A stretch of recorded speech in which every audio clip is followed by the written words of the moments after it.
Dear students, today we shall learn about the northwest frontier policy of the Sultanate Brigade. What was the northwest frontier policy of the Sultans of Delhi Sultanate to check the Mongol invasions? Or you can say that what measures were taken by the Sultans of Delhi Sultanate to check the Mongol invasion. What was the contribution of Balban and Alauddin Khilji to control the Mongol invasion and to have a better northwest frontier policy? So dear students, in today's class will be full of northwestern frontier policy of the Sultans of Delhi and their measures to control it for the welfare of the people of Delhi Sultanate. So let us start today's class. So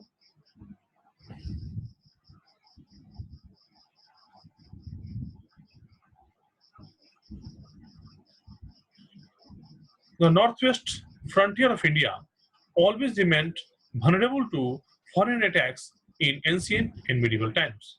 Several invaders came to India from the northwest. The rulers of India attempted to devote attention towards guarding their frontier according to their ability and competence. As we know that during those days, the frontiers comprised the Hindu Kush mountains along with the regions of Kabul and Ghazni, and Gandhar was also included. You can say that today's Hindustan and Pakistan and even some portions of Afghanistan were coming as the main border of Hindustan. So the Mongols from Central Asia created difficult situations for several Indian sultans. Their invasions weakened the powers of some of the rulers so much that they had to suffer humiliation, and that some of the governors under them declared their independence and even became independent rulers. Now we can discuss about the Mongols and the sultans of slave dynasty. As you know that during the beginning of the 12th century AD, Mongols under the leadership of Genghis Khan invaded several countries from Japan to Central Asia. Lakhs of people became victims of their atrocities. The Shah of Khwarezm, Jalaluddin, was forced by the Mongols to flee from his country. He sought refuge with Tutmis, who very diplomatically sent him back on the plea of unsuitable climate of India. The Shah was hotly being pursued by the Mongols. Fortunately, it was the Mongols that they had to return from the frontiers of India on account of political exigencies in Central Asia. Number next, if you come then to learn, then it was Bahram Shah and Nasiruddin. The first Mongol invasion took place in 1241 AD. The Mongols plundered several territories, including Lahore, to their heart's content. The Sultan Bahram Shah could not do anything. Another adverse effect of the Mongol invasion was that the provinces of Sindh and Multan became independent of the Sultan. And these two provinces were honored during Masud's time, that is the successor of Bahram Shah. During the next Sultan, Nasiruddin, the Mongol again attacked India and besieged Multan. The governor of Multan gave rupees 1 lakh as war indemnity. Their attacks continued and Multan and western Punjab came under their control. Now we shall learn about the Mongols attack during the Balban's time. The Mongol invasion increased during Balban's time, but were met with great resistance. Balban knew well the strength and the savagery of the Mongols. He took the following measures to safeguard his kingdom from the invasion of the Mongols from the northwestern part. Balban decided not to leave Delhi for a long period to expand his kingdom. This was the very important and pivotal things for Balban as his northwestern frontier policy. Balban personally kept a vigilant eye over the northwestern frontier. Number third, for purpose of defense, Balban divided the northwestern frontier into two parts, Multan and Shamanta and Dipalpur were also made as frontier provinces. Number fourth, Balban appointed his sons and dependable relatives as the governors of those provinces. Muhammad, his eldest son, and Bughra Khan were made the governors of Samana and Dipalpur respectively. Sher Shah Shangar, Sultan's cousin, was appointed the governor of Multan. After Sher Khan's death, Balban entrusted Sindh, Multan, and Lahore to his eldest son, Muhammad. Number fifth, of his northwestern frontier policy, Balban raised a strong army to defend the frontier itself and kept a large army at Delhi in the state of preparedness to meet the challenge of the Mughal invasions. And truly, this was the best northwestern frontier policy of Akbar to shake the attack of that is Mongols from northwestern part. Number six, Balban built rows of strong forts at strategic points all along the frontier. Number seventh, he posted experienced and well-trained military personnel in these forts. Improved war weapons were manufactured and supplied to these forts. Old forts were repaired and provided with adequate weapons and equipments. Now, the Mongols made their biggest invasion in 1285 AD, in which Balban's eldest son, Muhammad Khan, was killed, but in the end, the Mongols were defeated. Balban died the same year in the grief of his son. Now, Mongols invasion at the time of Alauddin Khilji and how Alauddin Khilji made his northwestern frontier policy. Now, Alauddin Khilji had to face more than a dozen Mongol invasions.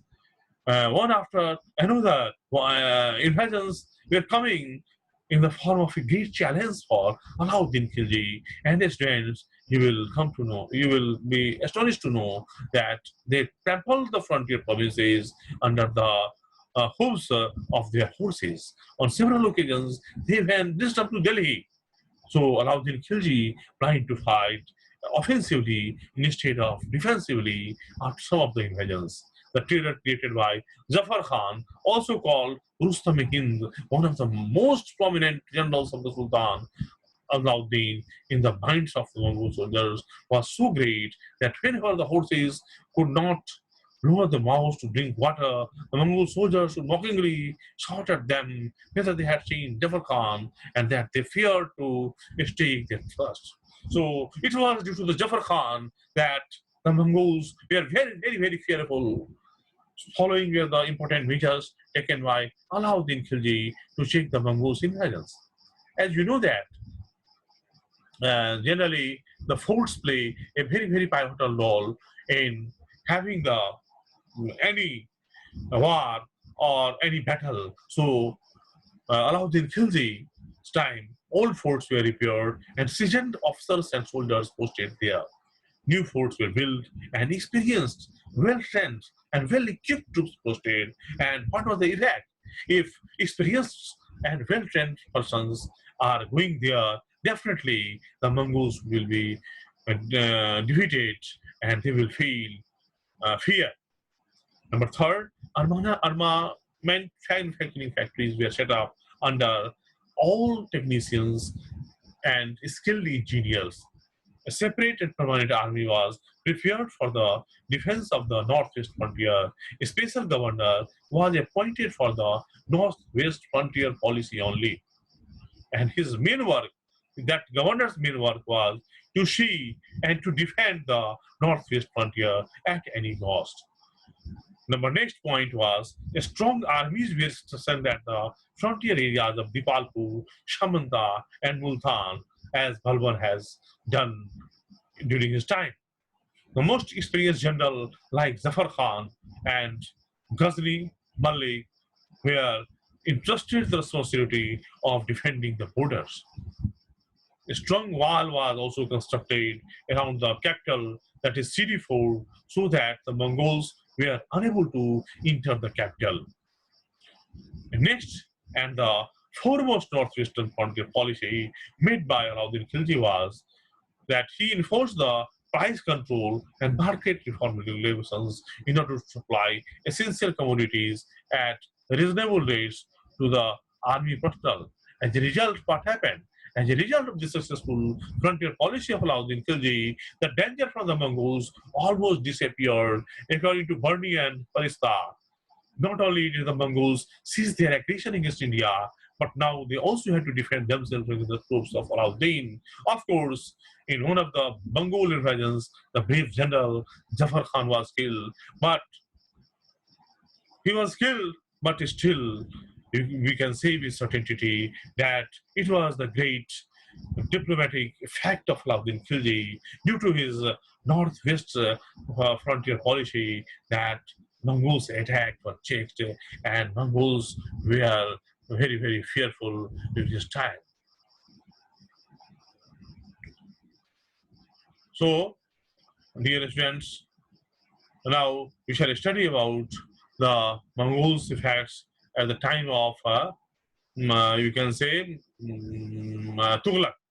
So, as you know that during the time of Muhammad bin Tughlaq also, Mongols were attacking, but it is said that Muhammad died the Mongols and they went back.